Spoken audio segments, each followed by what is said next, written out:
1 in 5 people have suicidal thoughts. 1 in 5. We should be talking about this all the time. When I had my kind of breakdown or psychotic episode, it was a complete shock to me. I didn't see it coming. And I was sectioned under the Mental Health Act. I really hit rock bottom. And that's where kind of depression, isolation, anxiety and worry really kicked in. It was a moment where I just thought, there's no point me being here anymore. You know, the more that we talk about it, actually the sting you take out of the word, like what can we do? What kind of prevention work can we do to bring those stats down? If you are worried about somebody, you think something isn't right, send them a text. You know, after listening to this podcast today, give them a call. They might not pick up, but that person that's received it, they'll know that you've reached out. Just reaching out and saying, I'm here to listen. That was like a crucial thing in my recovery, was having somebody that was able to just support me and listen.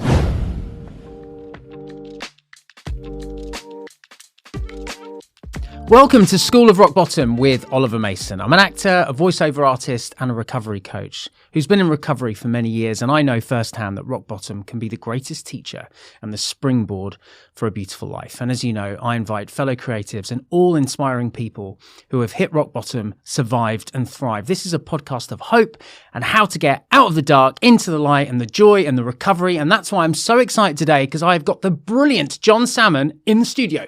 Hey, Oliver, great to be here. So, yes, just amazing to be on the podcast. So, yeah. Thank you so much for coming down and spending an hour with us. I really, really appreciate it. Just a quick bio about Jon, and then we're going to dive straight in. So, Jon Salmon is an award-winning executive producer, digital pioneer and mental health campaigner. Jon was asked to speak alongside the Duke and Duchess of Cambridge, very nice, and Prince Harry at the launch of the Heads Together mental health campaign. Jon lost his father to suicide as a teenager, and soon after he was sectioned and admitted to hospital, suffering stress and depression. Unlike his dad, Jon was able to get the right help and support, yet Jon decided not to tell anyone for nearly 20 years that he had suffered with his mental health due to the stigma. Jon is the co-founder of digital agency Byte Entertainment, co-CEO of Lived Experience social enterprise Speakers Collective, co-producer of What's Going On in Your Head, immersive events, and a trustee for Let's Talk About Lost charity, supporting young people who have been bereaved. Wow, quite a journey there. Jon, I know you're a fan of the show. Thank you for that. And, you know how I'm going to start with the hardest question, but then from there, we're going to get into the recovery and the hope and the light. So, Jon, if I could start by asking you what your rock bottom was, please. Yeah, thanks, Oliver. Yeah, I think listening back to the podcast and people's rock bottom, it's a really reflective question, isn't it? Because, as you said in the opener there, that, I had severe mental health problems, and really thinking about kind of my rock bottom moments was at the turn of the millennium, so 24 years or so ago now. I was working for an internet company. It was kind of the start of the internet, the dot-com boom, as it was kind of called then. And I was working all the hours. I wasn't asking for help, being quite new in the role. There was also quite a good social life as well. You know, new internet companies were starting up, and so I was, out in the evening, back in the office over weekends. And for me, when I had my kind of breakdown or psychotic episode, it was a complete shock to me. I didn't see it coming. I was in work one day, and then, the following day, I woke up late. I was living in South London, and I was incredibly paranoid, really, really worried. And we can probably talk about it a little bit more in detail, but in short, I was ended up taken by my brother, luckily, back to my mum's, where I was soon kind of admitted to hospital, and I was sectioned under the Mental Health Act, and that in itself felt like a kind of a rock bottom moment to me when I was thinking about it. But actually, I didn't really know what was going on when I was having that psychotic episode. I was very, very scared. I was very, very worried. But actually, I was able to get out of hospital, and I call it like getting out because it did feel like once you're sectioned in a hospital, you can't leave. You've got to convince people that you're well enough to leave. And I was able to leave hospital just before the millennium. But what was quite surprising now when I look back at that time, there was very little support for me. And so I went back to my mum's, and actually it was over the course of a number of weeks and then a month or so that I really hit rock bottom. And that's where kind of depression, isolation, anxiety and worry really kicked in. And yeah, for whatever reason, there was a moment where I just thought, there's no point me being here anymore. And I made an attempt on my life. I'm so glad that I'm here today. But it was really that kind of rock bottom for me that, yeah, I'm obviously so grateful that, once I did what I did, I then did reach out to my brother and a friend who then got me back into hospital. But yeah, I think for anybody who's been in that kind of space, that just felt, for whatever reason, in that moment, felt like that was the right thing to do. Whereas obviously now I know and you touched on it briefly as well, that I sadly lost my dad to suicide, and he had been in that same hospital that I had been in only a few years previous to that. Wow. And so I feel incredibly lucky to be here today and be on this podcast. So yeah, and what a life you've had from that moment going forward. It's really interesting hearing that, and thank you so much for sharing all of that personal detail there. You talked about coming out of hospital and then all those symptoms really coming home to roost later, the depression, the anxiety and the worry. I think someone who doesn't understand or doesn't have the lived experience of this kind of mental health, let's put it that way, might be confused by that, because I think a lot of people think, well, you're in that state and that builds up over a period of time and then you have a psychotic breakdown or nervous breakdown. It almost sounds like, you describe it like it sort of came on one morning. Is that literally what it was like?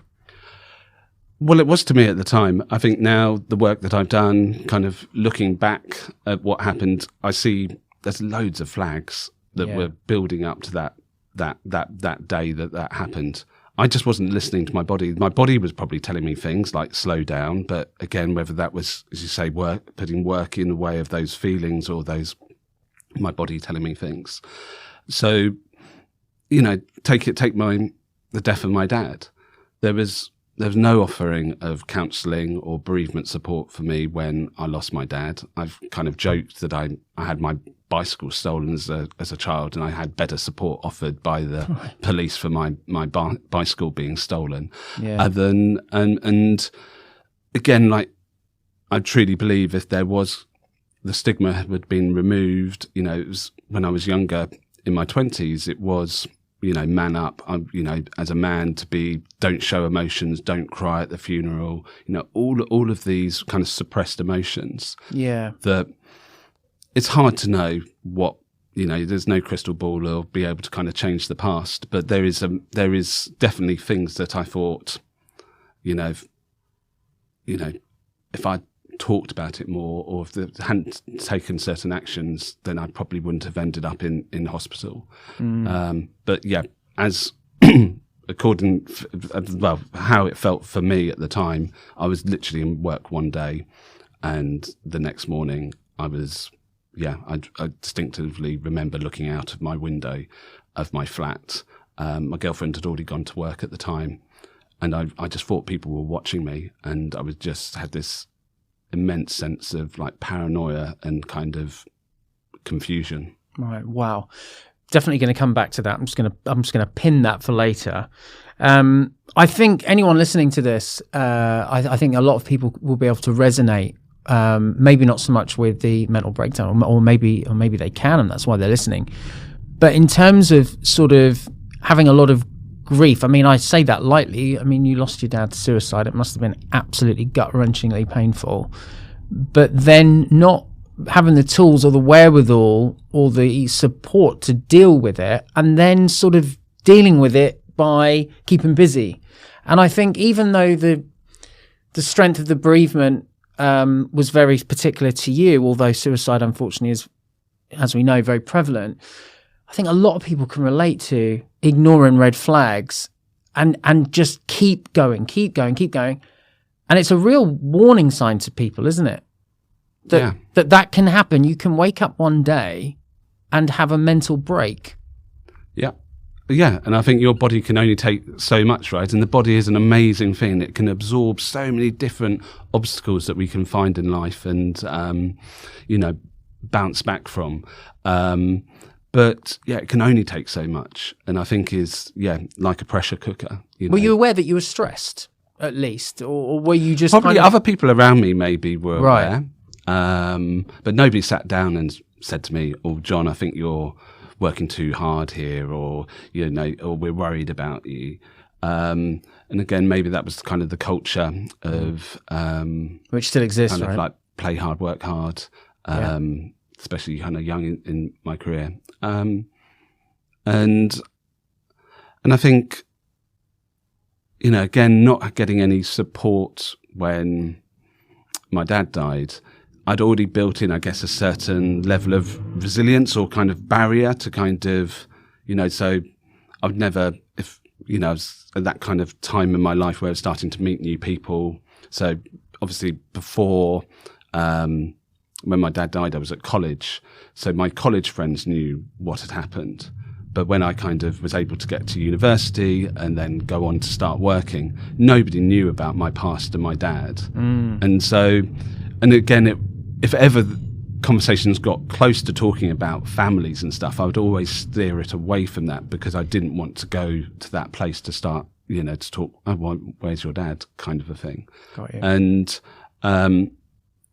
so I think it was something was going to happen. I think with how I am and now I've known the power of talking and getting proper support and help. And it's been an absolute game changer for you, hasn't it? And anyone who's in a really dark place listening to this at the moment, there is definitely a way out, and there is hope, and there is light, and you're proof of that. Going back to that day when you were sectioned, I'm gonna ask you a question that I think a lot of people would feel too intrusive to ask, and if you don't want to answer it, I would completely respect that. But how did you come about to be sectioned? I mean, you're sort of describing waking up, looking out of a mirror and being incredibly paranoid. Was it that your family could see a psychotic break in you? Were you sort of forcibly put in? Did someone make a call? And if so, what were the sort of causes and conditions of that call? So it was kind of a time before mobile phones, or really kind of, and so I was when I could remember my brother's phone number, and so that time where I was having that episode and feeling very nervous, he was somebody I felt I could trust, and I called him. I don't know how long it took him to get to the flat, but he did get there, and he was able to drive me back to my mum's. And it was actually, and again, it's all so hazy, I think a GP came to the house. Right. I think a doctor came to the house, or a medical professional came to the house, and I think it was off that they said, "John needs to go into hospital now." Right. And that's where the kind of the process, I guess, of being sectioned. And so that was saying, I think it was for a minimum of 21 days that I had to stay in hospital to be given treatment for my mental health. And so, it did feel like a prison sentence. Yeah. And, but again, that time, it is one of, even like days afterwards, I've kind of got, I guess maybe because of the medication I was put on when I was in hospital as well, my memories of that time still are quite vague. I have real moments of clarity of certain things, but it is also my brain was just, not. Were you suffering sort of hallucinations as well? I know that doesn't always happen with a psychotic break or a mental breakdown or a nervous breakdown. It can be called many different things. Yeah, doctors would ask certain questions. So, do you hear voices? Do you, those types of things? And I would never say that I'd heard voices, but I just had a heightened awareness, and it was like the volume literally turned up to full volume. So I probably wasn't hearing voices, but I was very sensitive to noise and things going on around me. Yeah. But also even my vision felt very kind of closed and quite inward. So, it was really just, for me personally, was more about just feeling scared and feeling very, very anxious and nervous and thinking people are looking at me or, like that lack of trust. Sure. I mean, it sounds absolutely excruciating, and I massively applaud you for getting through it. And, it didn't stop there, did it? Like you say, you went home, and then the depression and the anxiety and the worry and the panic really, really hit you hard. And, I'm really sad to hear that, you attempted to take your own life, but obviously delighted that didn't happen. I don't want to spend too long around that, but just sort of briefly, did you attempt to take your life, or did someone intervene? Or I appreciate you might not want to go into the details of that. Yeah, I think the specifics probably not so important, but again, my mind had decided that was the right thing to do. It was, and again, now it's very strange to be talking about it. Yeah. Because, and especially doing so much work now around kind of suicide prevention. Yeah. You do, or like when my dad died, it's like, why did he do that? I still have those questions, but here I am, found myself in those similar kind of shoes. And, so again, I think I was quite clear on what I was planning to do. Yeah. But then when I did it, then I was like, actually, no, this is the wrong thing to do. And again, kind of reaching out. Again, my brother was amazing. He wasn't nearby, but a friend was. Yeah. And a friend came to the house, and he was able to then get me back into hospital. So I wasn't sectioned the second time. I was just on a normal ward the second time. But that was when the intervention started. And so we then found out, luckily, that through work I had private medical health insurance. Great. And that was the game changer. Yeah. That's the reason, sadly, my dad isn't here. And I was here because I was then able to access the right support that should be available for everybody, that I was able to then start to access through the healthcare that I had through my work. So there were, back in 2000, I guess they were very good, at least as an organisation, of being that forward-looking in, like, let's have mental health provision within our health insurance packages. And even at 2000, it would have been much more advanced than, for your dad in that time period. Yeah. What was the time period, sort of, of you losing your dad and you being sectioned? What's the time frame? It's about there? kind of 4 or 5 years. Wow. So it's, like, no, very, very few people knew my dad was even ill. Right. He had been ill my dad was amazing. He was like an inventor. He invented some of the first underwater housings for cameras for doing filming. And he'd had his own, amazing business, kind of, school governor, amazing man. But he found, he hit his rock bottom, I guess, when, financial crisis, having to close his business, stress of moving house when we were younger, and other things that I just don't know what led him to get so depressed and so ill. But no, we talk about now the improvements that have been made about people talking about mental health. But back then, when my dad was ill, nobody talked about mental health or mental illness. Yeah, absolutely. I appreciate what I'm about to ask is almost an impossible question, but I'm gonna ask it anyway. Is there anything in that moment when you wanted to take your own life? Is there anything you think someone could have said to you that would have brought you round, you personally? I'm not talking about sort of generally. Or do you think it's always about the person sort of connecting with that inner voice that actually says, actually, I don't want this, I want to go another way? Or can intervention of some description be useful? Because I think a lot of people, when they come across a loved one who's in that situation, sort of don't know what to say or where to begin. Do you think anyone could have said anything, or do you think it was always on you to take a different path with it? 100% agree that somebody could have intervened.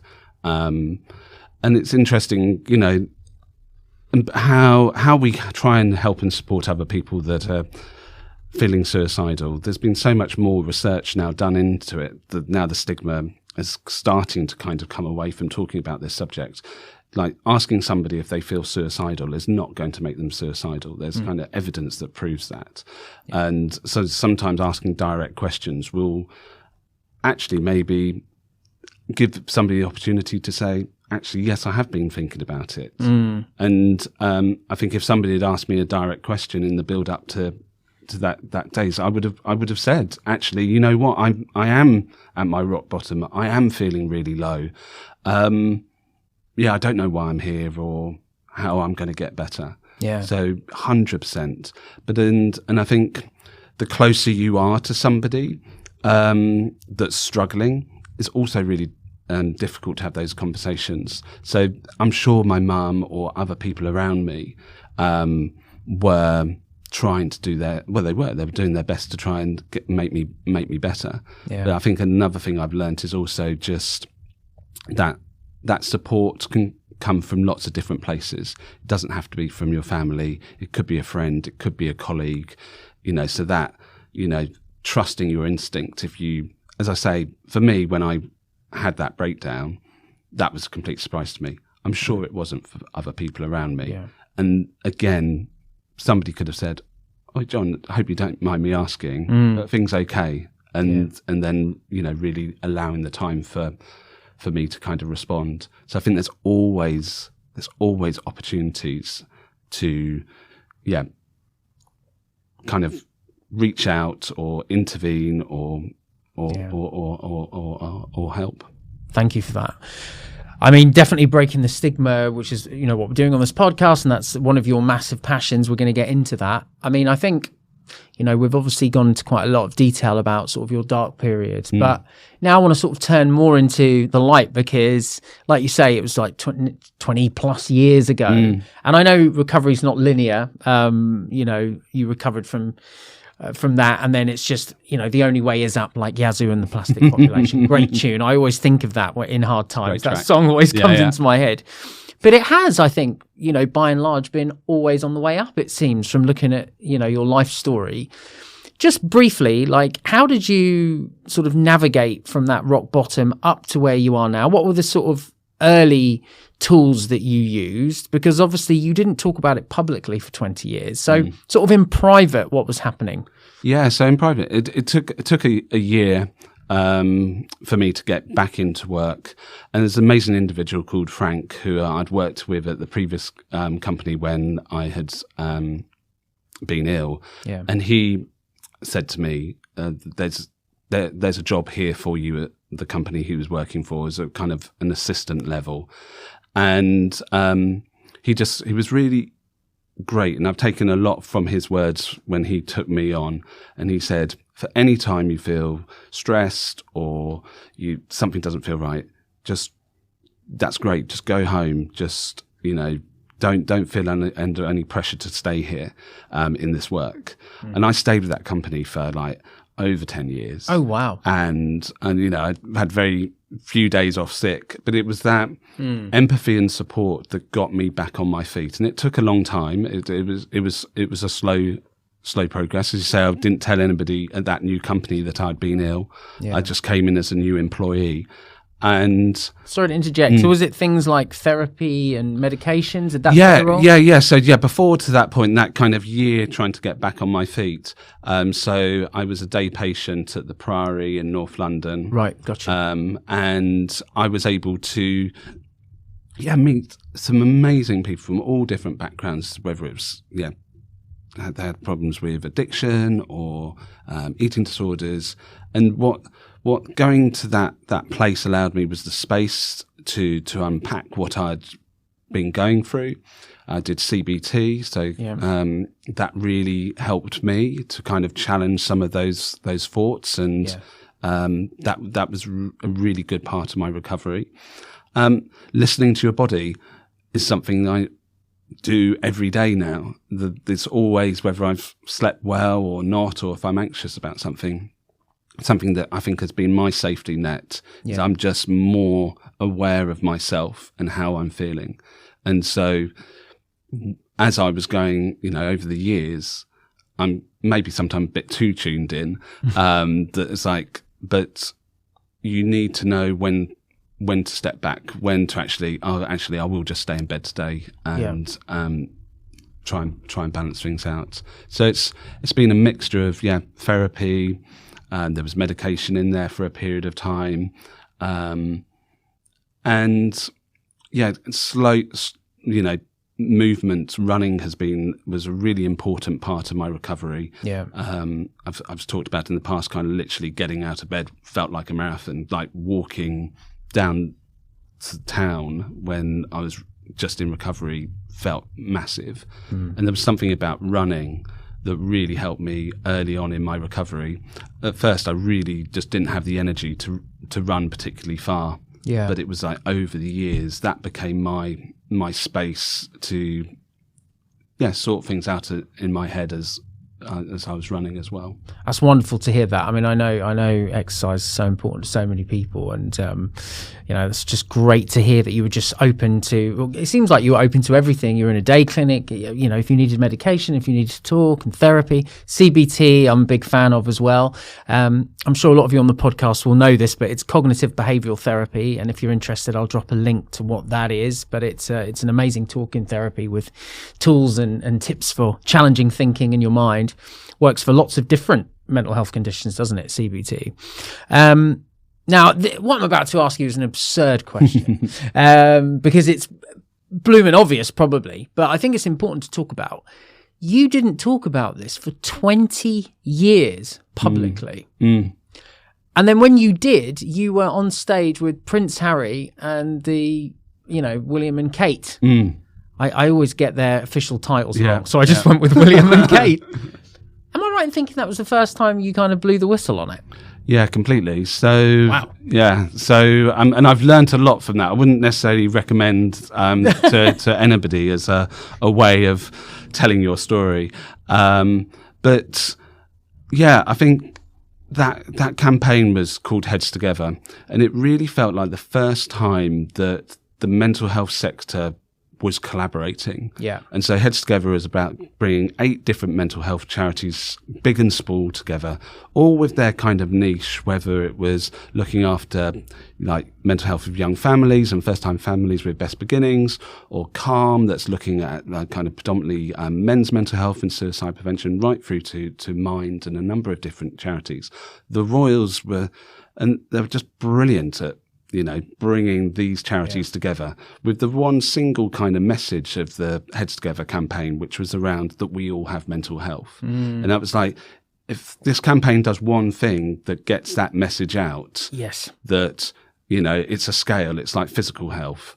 And they were just amazing at being able to bring those charities together. And they also spoke about their own kind of challenges that they had faced through, the work that they do, the people they meet through their work as well. And that's where kind of Heads Together came about. And it was aligned with the London Marathon that year. So they kind of rebadged London as the Mental Health Marathon. Okay. And I became one of the, Heads Together runners, and one of the, in amongst their kind of celebrity that they had part of the campaign. I guess I saw myself as like a normal person with lived experience. And so why 20 years not to talk about it publicly? I mean, I get it. I've only been public about my own mental health journey really, and since this podcast, it's all been my private information, my private journey, and so I get why. But for you in particular, why were you scared to talk about it for so long? Yeah, well, for so many reasons. I guess the first one was career. I thought it would be career limiting to talk about that I'd had a mental health problem. I thought that would actually impact on getting, even though it was the person who got me into the job knew my background, I was very aware that I was starting to manage teams, and I thought it would impact my career. Thought it would also impact my relationships and friendships, like, oh, I don't want to be around Jon if he's got a mental illness. Is he dangerous? All these other things, or can I trust him with my kids, or all these other things? Because nobody told me that what I'd experienced was kind of, in a way, quite normal. You know, it's like you felt bad. I felt bad about myself for having that illness. Yeah. And so, yeah, I just didn't want, you know, even though I kind of over the years got through it, I didn't think it would help me by talking about it. So I kind of thought, well, I found my coping mechanisms, fingers crossed, that keeps me on the right side of. Was it the stigma around sort of being sectioned? Was it more about that, do you think? Like, the word still sectioned. I think people don't talk about it that much, and they don't talk about suicide that much. And so there's still a lot of mystery and nervousness around talking about those subjects. So I think that all of that kind of fed into it. Well, I'm so glad you're not being silent now, Jon. No. So, but you know, and I think what, you know, again, I want this to be positive and talking about really good things that have happened in my life, which they have. But the reason why I decided to speak out was because I got a call in May of 2016 from my friend, really good friend, Jon, who told me that his sister had died by suicide after having postnatal depression. And when I got that news, and I remember very clearly where that phone call was, my first feeling was one of anger. It was one of how are we in 2016? How are we, you know, okay, I understand it. My dad, we weren't talking about mental health. I can kind of understand when I got ill and the challenges I faced. But there was a few kind of celebrities that talked about mental health, whether it's Professor Green or Stephen Fry, and Johnny Benjamin, and I watched their kind of documentaries and their work, and I really admired what they were doing. But other than that, for mental health, I really did. It was in the bottom drawer. It wasn't going to go there. But when I got that message from my friend Jon, it was like, something's got to change. She should have been able to get the help that she needed. That is absolutely a scandal. And I didn't know what I was going to do, but there was something that broke inside me that said, right, I've got to do something. Yeah. And that was, and again, because running had helped, and I then thought, oh, you know what, a marathon, that'll be quite a stretch. And that's where I just kind of Googled kind of London Marathon, mental health, and Heads Together came about. So that it was, you know, I guess through that really, really sad news that then sent me on this journey to start talking about mental health. Absolutely. And yes, to kind of fill in the gaps of how I ended up sharing kind of that story so publicly, was in January of 2017, the marathon year, I got a phone call from the charity that I was running for, a charity called Best Beginnings, which is an amazing charity. Yeah. And they just asked me, they said, are you available to share a little bit about your story and how a friend supported you when you were ill? I thought it would be to a room of maybe 10, 20 people. Right. I checked my diary. I was in between meetings. I was going, oh, yep, I'm free on. I can squeeze Kate in. Yeah, but I had no idea. I had no idea. I just said yes. I was just in that, yep, if you want me to come and speak about something. And it was only like a week or so later that I then was like, let's a bit more details about the event. But because of kind of, I guess with the Royals, there's still lots of security and secrecy about things. Even a couple of days before, I still wasn't exactly sure what I was getting myself involved in. Yeah. And to be on the same platform of them, talking about my own mental health, my friend Steve, who was a really great support for me when I was ill, helped me have that conversation. But after having that and having my picture taken with the Royals, I did a live ITV lunchtime news. I did pre-record for Channel 5, a number of interviews, and had to then like check the time. It was like, oh, I've got to go and pick my kids up from nursery. And I remember just kind of getting back on the tube, going to pick up my kids, and thinking, oh, what just happened there, you know? Wow. And then my phone just started to ping, and I was like, I've just seen you on the TV, and like, what's this? You talking about mental health? Because, as I say, I hadn't told anybody I was doing the event. And as I say, if we had been friends for 10 plus years, you wouldn't have known anything about the story I'd shared on that day.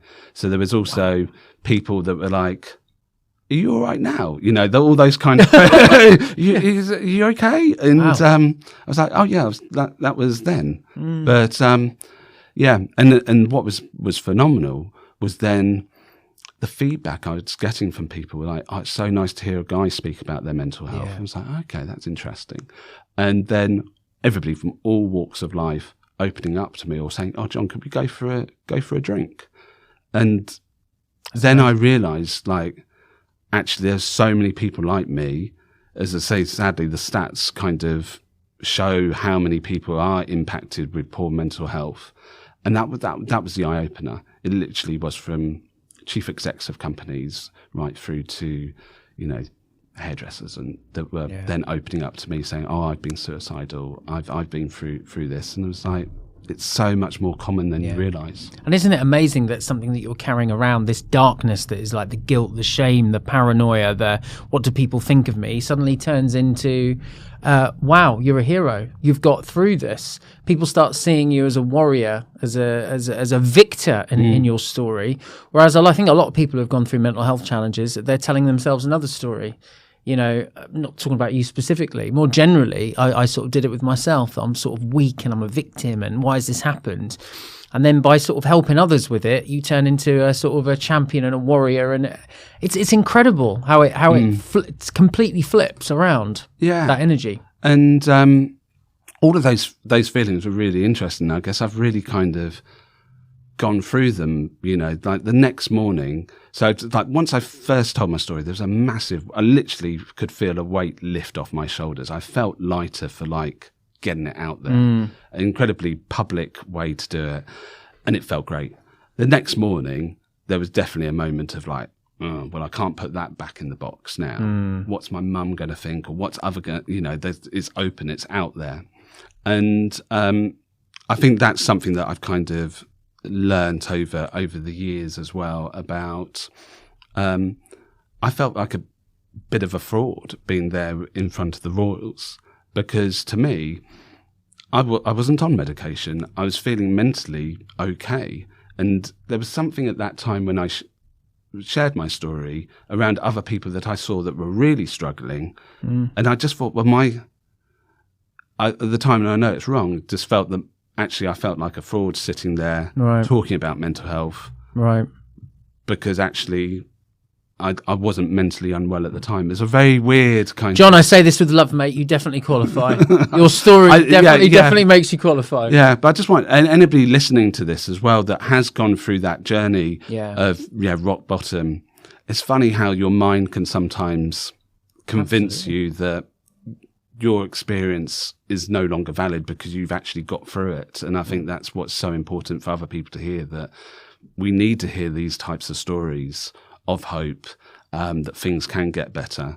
And they just, definitely weren't out there. And that's why this podcast is so important. Thank you, Jon. I mean, I think, I've had a range of guests with different periods of recovery, but I tend to get people on that are a bit further down the road with it because, just because they've got so many more tools at their disposal. That's not to say that, guests I've had on that are much rawer aren't valid in this discussion. Of course they are. And it's really important to people here that, they're 6 months away from it or a year away from it, and actually they're still doing okay and they're moving in. That's a really important story to tell as well.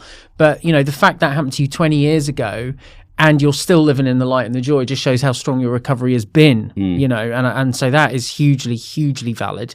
I mean, like you say, with the stigma, it's crazy really that it still exists. I mean, here's one stat I'm going to pull out around suicide, which is, I shouldn't be shocked by it, but I still am in a way. 1 in 5 people have suicidal thoughts. 1 in 5. We should be talking about this all the time. But it's like, oh, it's the S word. You can't. 1 in 5 people have suicidal thoughts.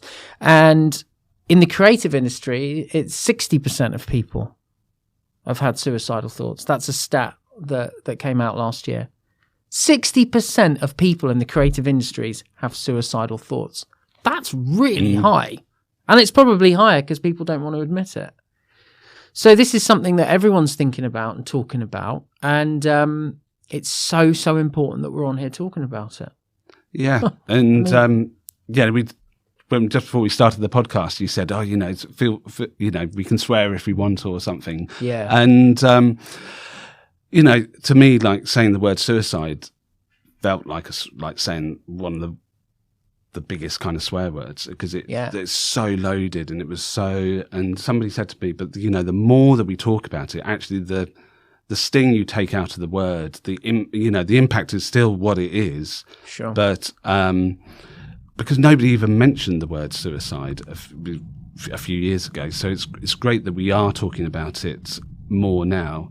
But yeah, just a bit like saying the word sectioned, or those are words I would have never said a few years ago. They would never come out. Well, all my podcasts are rated as explicit, and for good reason. I understand why, but just that word suicide makes this conversation explicit, and I do understand why. I get it, but it's ironic because there's barely any swearing in my podcast. I mean, it's just we don't swear much. We don't tend to, but yeah, all of them are explicit just because it's mental health stuff. And going back to something you said earlier about we've all got mental health, I think it's so important to stress that. I mean, it does drive me a little bit, I want to say bonkers, don't know if that's the right word to use, but, in the sense that I've got friends even, who will think nothing of putting money towards getting their lips done, but actually, oh, blimey, I don't want to spend that on a therapy session. And it just blows my mind.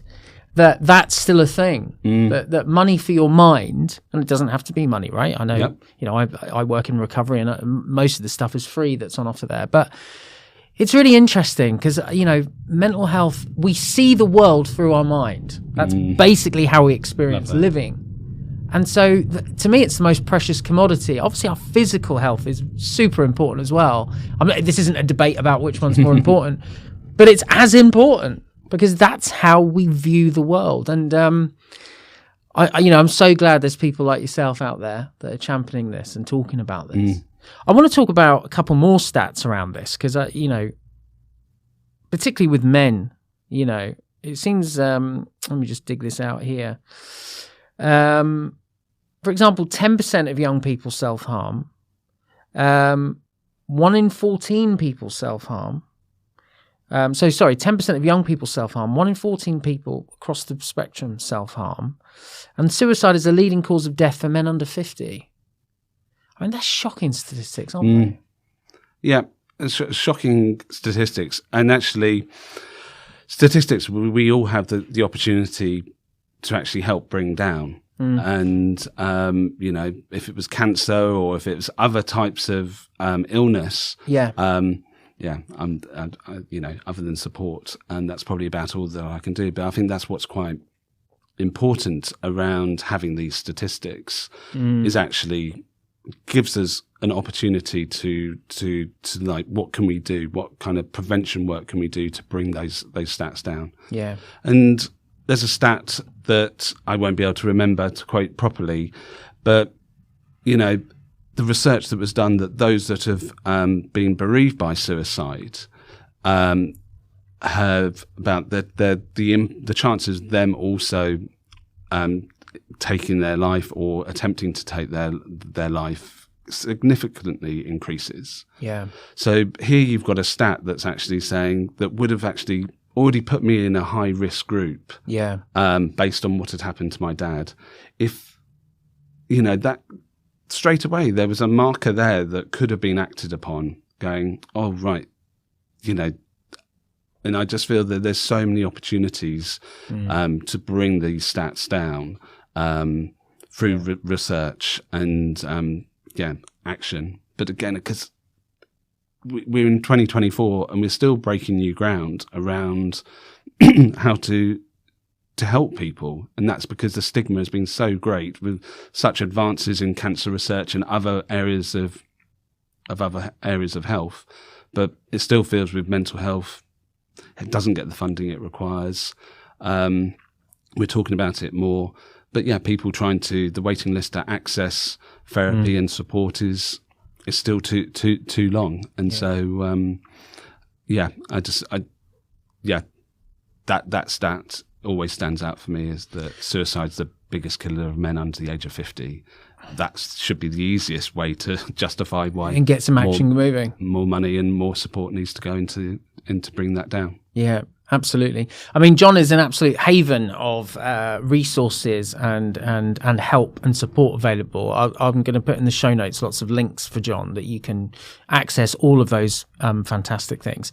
Just going back to sort of you know, for a minute, rather than, you know, the entire world, which is a great thing that you do to help other people, but just in terms of your own maintenance, you know, what sort of things do you have to be on the lookout for? Because obviously going through something like you have, where you woke up one morning and you ended up being sectioned and woke up suddenly you're paranoid and anxious and all of those terrifying things you described, are you sort of on the, I don't want to say on the lookout, that sounds really negative, but what are your kind of recovery maintenance things that you do to make sure that, you know, you don't go back to that place? Yeah. The kind of the self check-in each day is really important to me. So whether it, you know, boiling a kettle for my first cup of tea or queuing up for a coffee at the beginning of the day, I try to use that moment to just reflect. How did I sleep last night? Am I anxious about something? Maybe there's something I'm grateful for, and just and then taking action based on those feelings. So obviously if I haven't slept well last night, it's like, I actually maybe cancel that last meeting, or make some action, or go to bed a bit earlier or something. It's just, I think that if we can just be a little bit, so many of us are like helping other people and we just don't help ourselves. But, you know, it's that simple thing of can't look after others if you don't look after yourself. Sure. And so, that's kind of a non-negotiable now, that I know that that's kind of my check-in. And I think I know so many people experienced real mental health challenges during lockdown, and you know, I think that was a real tough time initially, but even before lockdown, where my check-ins like, I don't feel great here, something's not right, and I did, you know, stop the work I was doing. Are you quite boundaried about that? Or do you sort of protect your mental health almost at all costs in that sense? Yeah. And it's difficult. I've got a young family, and it's hard, you know. And you're spinning a lot of plates. I mean, you've got a lot going on. You've got your digital agency, you've got the Speakers Collective, you're a trustee for charities, and I'm sure that you've got the immersive events, what's going on in your head, and there's probably other things that I've not talked about. I mean, that's a lot. Just completely. Two of those things is a lot. So are you able to sort of compartmentalize your week if you need to, and be like, actually, I just need to take some time out? Yeah. And I think you completely is like, whether it was going for a run or going for a walk, going to see music, always like have a gig in the diary to look forward to. And you talk about the kind of creative industries and why that area of industries is more susceptible to stress, anxiety, because of the nature of the jobs, whether you're working in a freelance capacity and you don't know how long that contract's going to work for, or sometimes very high pressurized events. It could be like big events that you're responsible for. But I think one of the learnings, I guess, of hitting rock bottom is actually, I kind of know the boundaries of how much pressure I can put under myself. And actually I can put, as you say, spinning plates, the way my brain works. I quite like having lots of different things that I'm involved in. And also knowing those kind of boundaries, I think I can also, when I'm managing teams, I know how to hopefully support and get the best out of people that I work with. Yeah. But then also I'm very aware that if I see, Oliver, like, something doesn't feel right, I'll be quick to kind of jump in and say, do you need help with that work? Yeah. And so, you know, I'm not a brain surgeon. I'm generally doing websites or short films or or events, and they are very pressurized and stressful. But I think it's once you've hit rock bottom, I do know where I have to stop. But it's interesting when you gave that analogy or the way you described it, I should say. I sort of had an image of you actually telling that story, and you're sort of at rock bottom, and there's like all these like rocks on you, and you're underneath it, and it's like almost once you've experienced that, and you know the pressure and the weight of that rock bottom, when these little pebbles start to fall on your head, it's almost like, I know where this is going. Like it's almost like you can feel the pressure building, and I now need to disengage or do something else. I think I'm quite sensitive to that as well, not to let stress build up, because it's it never ended well for me before. And even though I don't think I'll ever pick up a drink again, I don't want to run the risk of pushing myself to the limit to find out. And I do something quite similar in the evening. Just sort of, I wouldn't necessarily call it a meditation in that sense, but I definitely try to pause for a couple of minutes and just go, am I anxious about anything? Am I angry? Am I resentful towards anything? Have I harmed anyone today? Do I need to make an amends? I mean, anyone who's in recovery is going to recognize step 10 there. But, and then we know that REM, a lot happens when you sleep, and it's sort of the brain's way of just sort of figuring stuff out. And there's a lot of sleep studies that really back this up now. So when grandma used to say, just sleep on it, that was scientific. And often I find, I appreciate I might be lucky now, that by the morning, if anything was bothering me, it seems to have often dissipated. But if it hasn't, that's really, really good information, because now I know I've got to take some action. And another marker for me, most definitely is like yours, is around gratitude.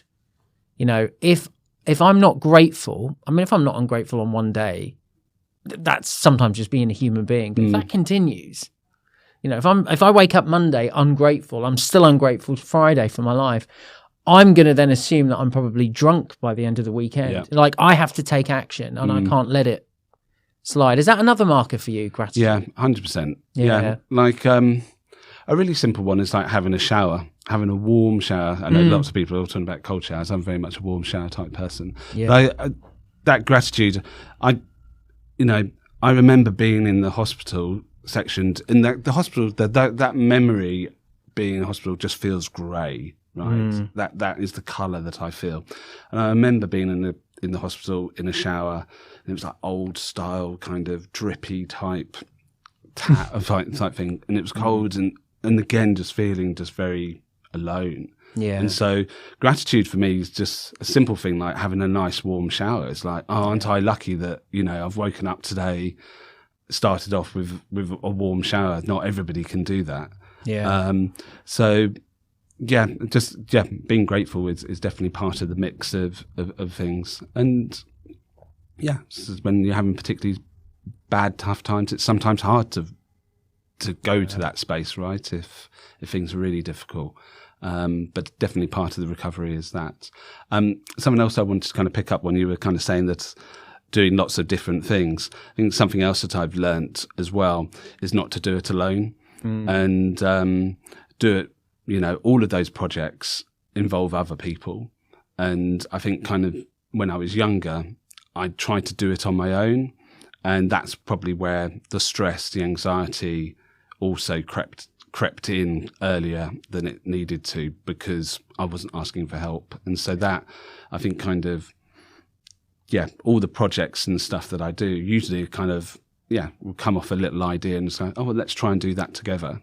And sometimes that other person, maybe they're only putting 1% in and you're doing 99% of it.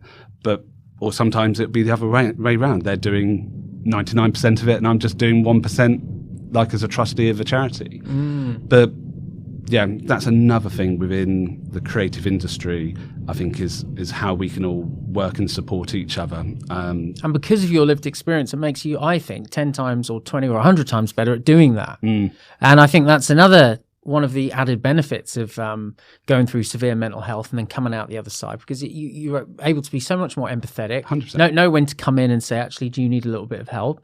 And I'm obviously massive on diversity and inclusion at all levels, covering all bases, but I don't think diversity and inclusion around mental health is spoken about enough. That actually having people on your team that have lived experience of mental health is massively valuable to companies, organizations, whatever else. Yeah. I don't know why that's not talked about. No, and I think kind of within the creative sector, which is sometimes very white and undiverse in places, it's been, some of the projects I've worked on recently, whether that's looking at neurodiversity or gender, it's been really proactive in making sure that that code production has those voices, those experiences, either in front of camera, behind camera, on set. And things are really starting to change, and we get better, I guess, as far as kind of that diversity. There's still so much work that needs to be done, but I'm definitely trying to be proactive with the work that we're doing.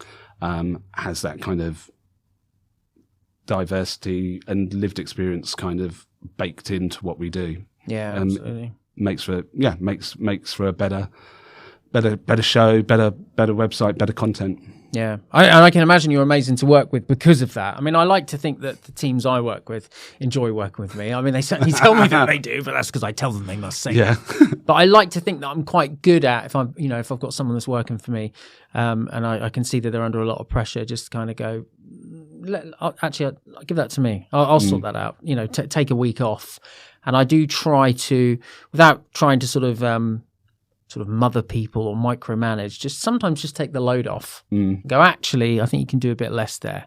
And I've also got really good at delegating more, because before I used to be a bit of a control freak and everything had to be done my way. And I think my own recovery has taught me that I can delegate and I can take pressure off people. And it's interesting that these rock bottom places have even taught me those simple life skills, if I'm honest.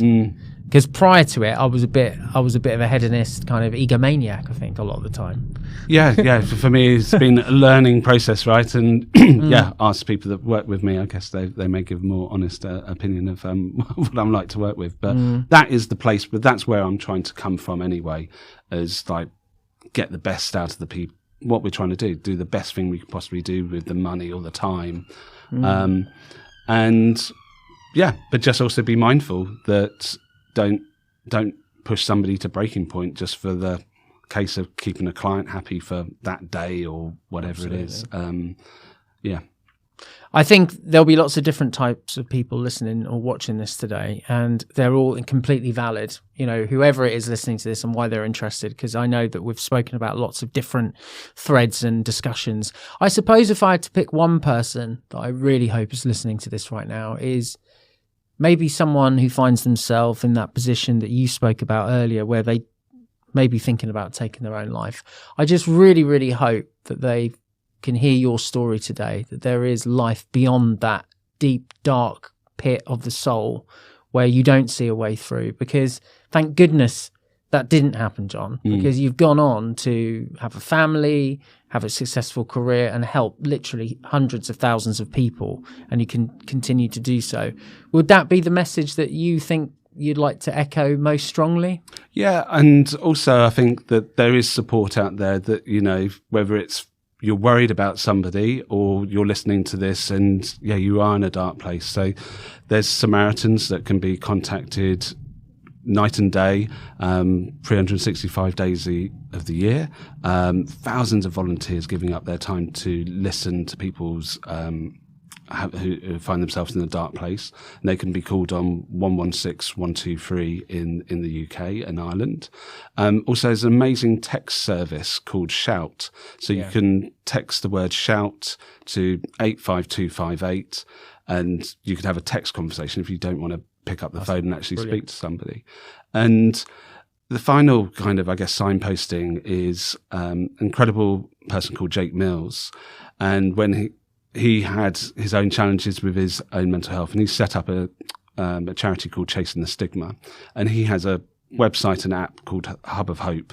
Started off in his bedroom as a simple Excel spreadsheet of some local mental health services in Liverpool. That's now grown to be like the UK's biggest database for like free and paid mental health services.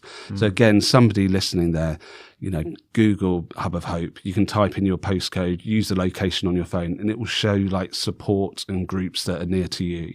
And so that's also what I want, you know, for people that are struggling to know that there is help out there. But also, if you are worried about somebody that is, you know, maybe you think something isn't right, that send them a text. You know, after listening to this podcast today, give them a call. They might not pick up. My friend Steve, who I talked about earlier, he said he didn't know what to do. But actually, the fact that I knew he was there and he was going to listen was enough. And you may find that text doesn't get a response straight away, but that person that's received it, they'll know that you've reached out. And I think it's really important that sometimes just reaching out and saying, I'm here to listen. You don't need to be a therapist or to help somebody out. But that was like a crucial thing in my recovery, was having somebody that was able to just support me and listen. And it mixed in with those where to signpost people. You've got a good chance of really helping somebody out. Thank you, Jon. And actually, I've got to say, you've given me so many great things to put in the show notes. I'm going to put links to all of these things. They're all incredible.